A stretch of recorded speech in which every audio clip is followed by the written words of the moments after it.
Saudi अरब हिकु भेरो ॿीहर पंहिंजुनि यूनिवर्सिटियुनि में आला तालीम जी हासिलात लाइ पाकिस्तानी शागिर्दनि ऐं शागिर्दियाणियुनि खे 600 स्कॉलरशिप्स ॾियण जो ऐलान कयो आहे। हायर एजुकेशन कमीशन मूजिबि इहे वज़ीफ़ा डिप्लोमा, डिग्री, मास्टर्स, PhD जे शागिर्दनि ऐं शागिर्दियाणियुनि खे ॾिना वेंदा। सऊदी अरब में क़ानूनी तौर ते रहंदड़ पाकिस्तानी शागिर्दनि ऐं पाकिस्तान में रहंदड़ शागिर्दनि ऐं शागिर्दियाणियुनि ॿिन्ही खे इहे स्कॉलरशिप्स मिली सघंदियूं। 75% स्कॉलरशिप्स पाकिस्तानी शागिर्दनि जॾहिं त 25% उहे शागिर्द जेके सऊदी अरब में रहनि था उन्हनि लाइ आहिनि। स्कॉलरशिप हासिल करण लाइ ख़्वाहिशमंद शागिर्दनि खे लाॻापियल यूनिवर्सिटी जी वेबसाइट या ऑनलाइन पोर्टल ते सिधी रीति अप्लाई करणो पवंदो। हर यूनिवर्सिटी जो दाख़िला जो पंहिंजो मयार ऐं टाइम फ्रेम आहे। इन लाइ शागिर्दनि खे पंहिंजे लाॻापियल मज़मून ऐं क्लास में दाख़िला जे हवाले सां यूनिवर्सिटी खां मदद वठणी पवंदी। छोकिरियुनि जी शहज़ादी नूरा बिन अब्दुर्रहमान यूनिवर्सिटी ऐं जामिया इस्लामिया मदीना मुनव्वरा खां सवाइ ॿियुनि यूनिवर्सिटियुनि में 25% आलमी शागिर्दनि खे दाख़िला ॾिनी वेंदी। शागिर्द जॾहिं ऑनलाइन अप्लाई कंदा त यूनिवर्सिटियूं शागिर्दनि तरफ़ां मिलियल दरख़्वास्तुनि खे सऊदी तालीम वारी वज़ारत खे मोकिलींदियूं, जेके स्कॉलरशिप ॾियण जो हतमी फ़ैसिलो कंदा। दरख़्वास्त गुज़ार पंहिंजी दरख़्वास्त जी कापी पाकिस्तानी सफ़ारतखाने जे ऑफिशियल ईमेल ते बि मोकिलींदा त जीअं सऊदी तालीम वारी वज़ारत सां दरख़्वास्तुनि खे फॉलो अप करे सघिजे।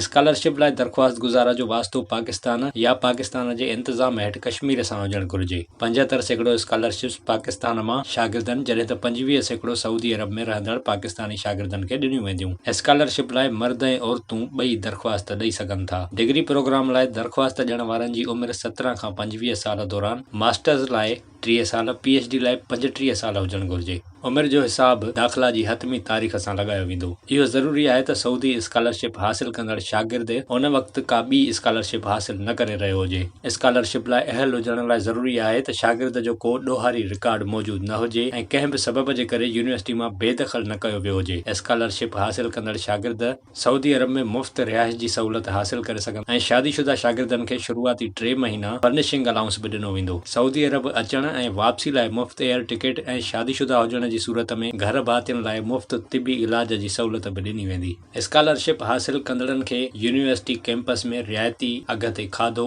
रांदियुनि, तफ़रीह जूं सहूलियतूं फ़राहम कयूं वेंदियूं, जॾहिं त कफ़ालत कंदड़ माण्हुनि जा ख़र्च ऐं उन्हनि जी मदद कई वेंदी। साइंस जे शागिर्दनि ऐं शागिर्दियाणियुनि खे माहवार 900 रियाल, जॾहिं त आर्ट्स जे शोबे में 850 सऊदी रियाल अदा कया वेंदा। शागिर्द ऐं शागिर्दियाणियूं हिन वीडियो सां ॾिनल लिंक ते वञी पंहिंजी पसंदि जी यूनिवर्सिटी जे पोर्टल ते सिधी रीति दरख़्वास्त ॾेई सघनि था। यादि रहे त सऊदी अरब गुज़िरियल साल में पाकिस्तान जे 600 शागिर्दनि ऐं शागिर्दियाणियुनि खां सवाइ सॼी दुनिया जे 5,500 खां वधीक शागिर्दनि ऐं शागिर्दियाणियुनि खे यूनिवर्सिटियुनि में दाख़िला ऐं वज़ीफ़ा ॾिना हुआ।